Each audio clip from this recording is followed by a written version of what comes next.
What's good, y'all? It's the Doomachets React, and we're back with another video. Who we got today, C? Today we're back with another American reaction. So excited about this video. If you're new to us and we're new to you, make sure you scroll down, hit that subscribe button, and turn on the post notification bell because we're on the road to 200K. And we cannot get there without you guys, all right? Join the family. Without further ado, let's get into the video. Let's get it. When is dancing a protest? When it's bomba. Bomba is a traditional genre of music and dance from Puerto Rico and has made an appearance at many recent Black Lives Matter protests. In bomba, dancing and protest are inextricably linked. Surprise? Once you understand the music, it makes perfect sense. So now that we know bomba's influence today, let's talk about where it came from. And to do that, we have to go back about 400 years. 400 of them. Last year, our friends from If Cities Could Dance traveled to Puerto Rico and filmed this footage for their episode on bomba dancing. Make sure you check out that episode on their channel. Bomba was developed in the 16th century by enslaved Africans in Puerto Rico. Enslaved communities would gather to make music, using rhythms and dance to express themselves. They told stories, shared news, communicated revolts, and connected with each other. Hold on, I gotta pause real quick on that. Because it amazes me how the one thing that was banned, one of the things that was banned in time during slavery, was drums. And if you listen to today's everything, drums are one of the main instruments used to push a beat out so it can have that rhythm to it. Not the melody, the rhythm. So when you have that beat going back and forth and you hear it in today's, you have to think about how impactful it was 400 years ago and why they took it from them. But then you look at today's society, you be like, why do we have it now? And why is it such a mainstream? You know what I'm saying? And why it's in every type of music, really. Every type of music. Every type. It's amazing. How you going to get a beat? It's amazing. Without the drum. Now, I have done some research on bomba. And it's very interesting, but I don't want to spoil it for anybody who hasn't heard of this before. The process of gathering through bomba was known as bambula, a practice of re-remembrance, re-remembering where you came from and your own sense of humanity. In other words, they created culture and affirmed their humanity, and that is a powerful form of resistance. How would you describe bomba to people who haven't heard it before, or who haven't heard of it even? So bomba is the oldest genre of Puerto Rico, tracing back to our African roots. It tells the story of our ancestors. It is meant for healing. It is a time-traveling genre. And it's black music. Yes. Bomba's roots largely come from Africa, but like so much of Latinx culture, is a blending of elements from many regions. While most bomba songs are in Spanish, some have words and phrases in other languages, including Haitian Creole and Kikongo. The use of long ornate skirts as bomba costumes also shows incorporation of Spanish influences in bomba today. The Taíno were the indigenous people of Boriquén, their name for the island that is now Puerto Rico. That's also the reason many Puerto Ricans prefer the term Boricua. Taíno influence in bomba shows up in terms like bate, which refers to the dance space.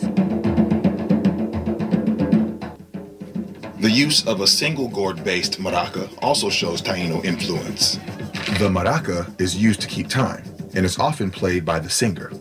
Cuas are sticks, often played against the side of a barril, or the drum used for bomba. Can you talk about the significance of the barril or the drum in bomba and like why this specific drum is used? The barril. I would say in Spanish, but in English it's barrel. It's made out of a barrel.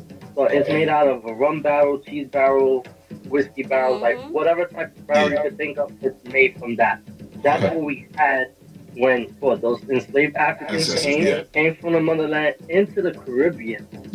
And then they needed their resources because they had all these rhythms, so they used their resources that they had. And what we use when it comes to the skin is goat skin. So now we're talking about a type of drum that relates to the djembe family, all those African-based drumming. So, what makes the rhythms of bomba bomba? First, there are two types of bomba drums. The lead drummer is known as the subidor or primo and plays a higher pitched barril. The other drummers play a buleador and keep a steady rhythm called a buleo.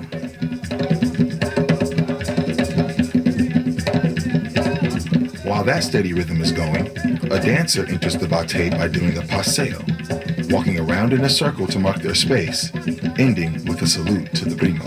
One of the most surprising things about bomba is that the lead drummer's job is actually to follow. As the dancer begins to dance, the primo follows their movements with the drum, striking to the rhythm of the dancer's steps. It's a conversation. Dancers use common dance moves and improvisations to express their thoughts and emotions. The drummer watches closely, anticipating, following, and giving voice to their movements with the drum. For the enslaved people who created the music form, bomba was one of the only vehicles they had to express themselves freely and to feel powerful.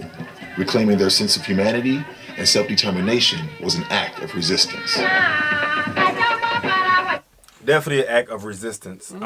Because the drum wasn't just used for the conversation and the unity of them dancing back and forth and, you know, that era, but it was also used for signals, conversation, like whatever it is that you can imagine that we do on a regular basis when we speak, telephone, any of that stuff, they was using the drums for that type of instance. That's amazing.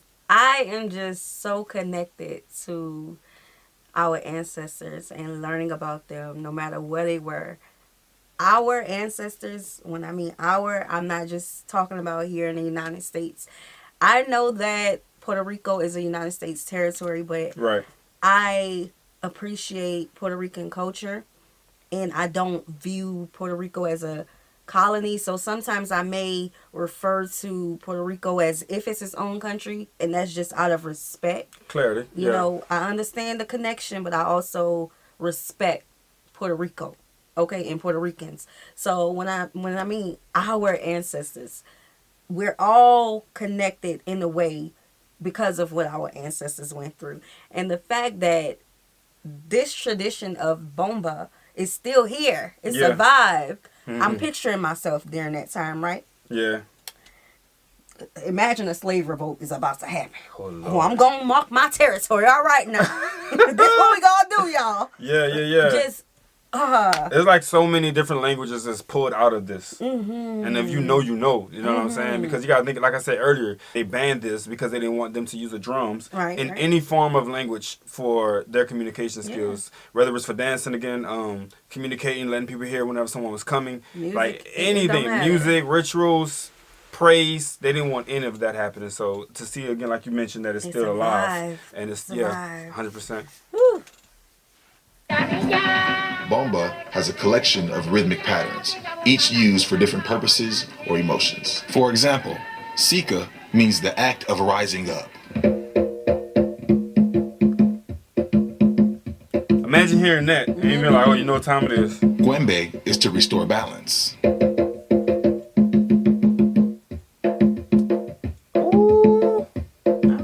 So everybody can get back on cue. Seis corrido is a faster rhythm traditionally played in Loiza.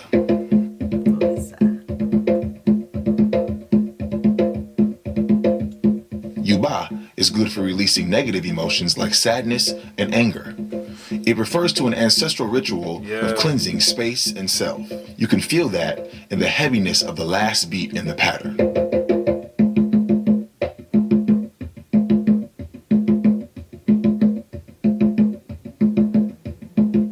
Sika, Gwembe, Seis Corrido, and Yuba. But what's the other one you said?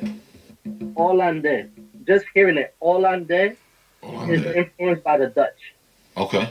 The way we dance Hollandais is mimicking the slave owners, how they dance. Whoa. Listen, see. Having a good old time. Listen. We all have a purpose, right?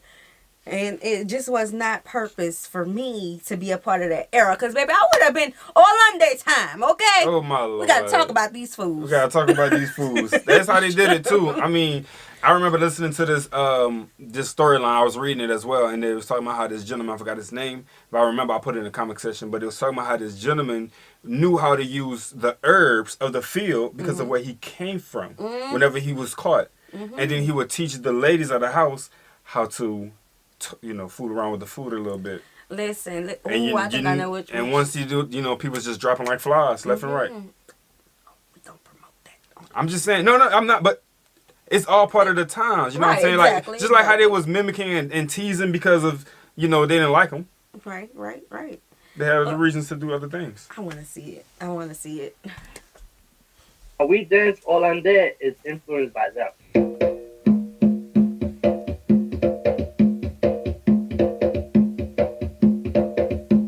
Talking about hold this. Bomba lyrics are simple and reflect daily life. Singers also take influence from the drumming and the dancing that they see in front of them. Generally, the lead singer will start singing a short chorus. The chorus is repeated by others as the lead singer adds improvised verses in between.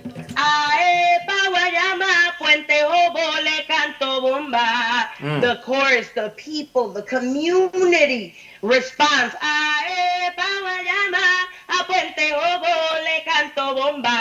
And then I start storytelling. Le canto bomba a mi familia desde Chicago a Guayama. And so I start talking. So there are some songs that are written, right? But there's also this beautiful aspect of singing bomba where you are just in the zone. You're there. Mm-hmm. We got so many beautiful bomba songs everywhere that are traditional, that are written. We also have space to improvise. That call and response format is another example of African influence in bomba music. That's the one It's also one reason that there's always a place for everyone at a bombasso, and audience members are often participants. So whenever you see a group of guys together, and we call it now today as freestyling or cypher, they're challenging what they went through.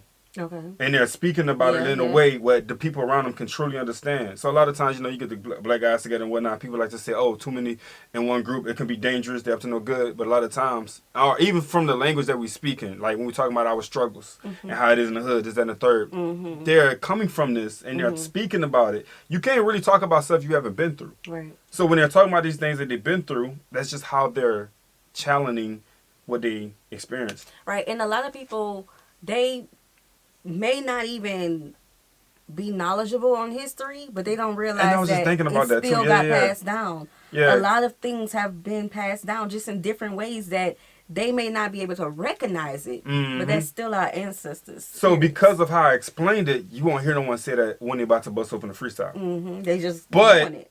when you're listening to this and you think about it, it's like, oh, it makes sense because it all happened at one time of period again and again and again. And now we're in today's time where it's just freestyling. And that's why anytime I have an opportunity to educate and correct a person who is younger, who's like, I don't know nothing about what them people went through.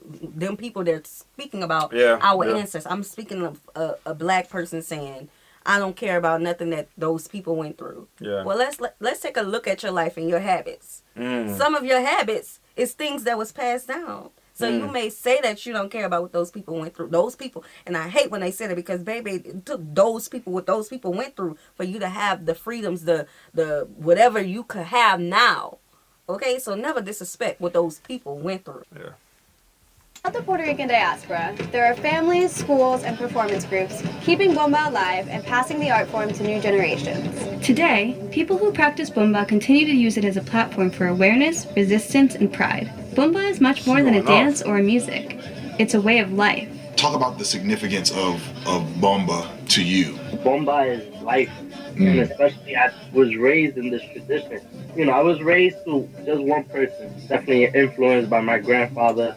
Bienvenido Ayala, but everybody knows him as Benny. Unfortunately, I just lost him a week and a half ago.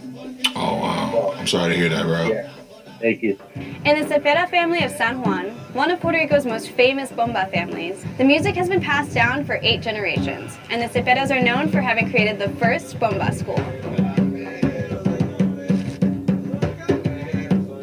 In recent years, bomba has been a balm for those suffering from the aftermath of Hurricane Maria. After the storm, people gathered to dance bomba as a way to express their feelings of pain and loss and come together as a community. And now, bomba is an integral part of Black Lives Matter movements throughout the Puerto Rican diaspora. Loíza is the center of Afro-Boricua culture on the island. After the murder of George Floyd, Loíza was one of the first Latin American communities to organize demonstrations. Bomba and plena were central to their vigils and protests.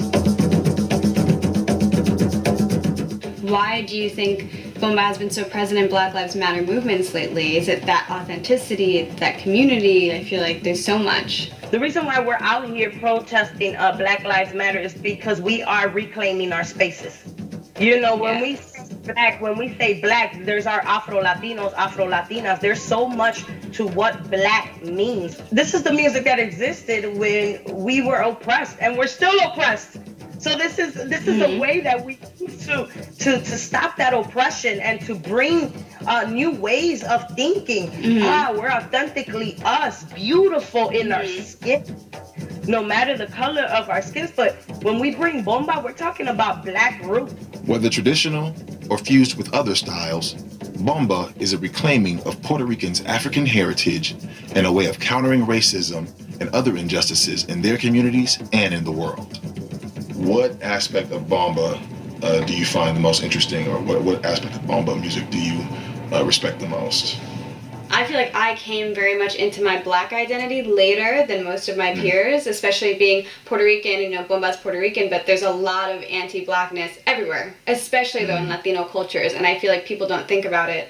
But, you know, when you think Puerto Rican, you think J-Lo, you think Marc Anthony, you think like, you know, first of all, I'm black, look at me, I'm black, but also, like, this is my culture, and I found it through music, and so it's like an archive. That's a good way to go. You know? Yeah. And I think it's so cool. It felt kind of like when you do one of those ancestry tests and you're like, wow. You know, it felt kind of like that for me. It's just so illuminating that there are so many people that share these stories and share these histories, and like, you know, that is part of what has made me the person that I am, and that's like my history. Alright, we're gonna start right up. Make sure you guys go and check the channel out, bro.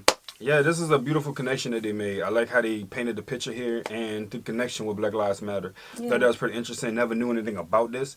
Now that they brought it up to speed with us, now I can connect the dots and do my own research and build myself, you know what I'm saying, and my family in a way that I find significant to this video and information. Yes, I feel like we all need to learn more about Afro-Latino culture. Yeah. We need to. I feel we need to. Let us know what's going on in Louisa. Okay, let us know. All right, we hope you guys enjoyed this video with us. Be sure to subscribe. We'll see you soon. Peace.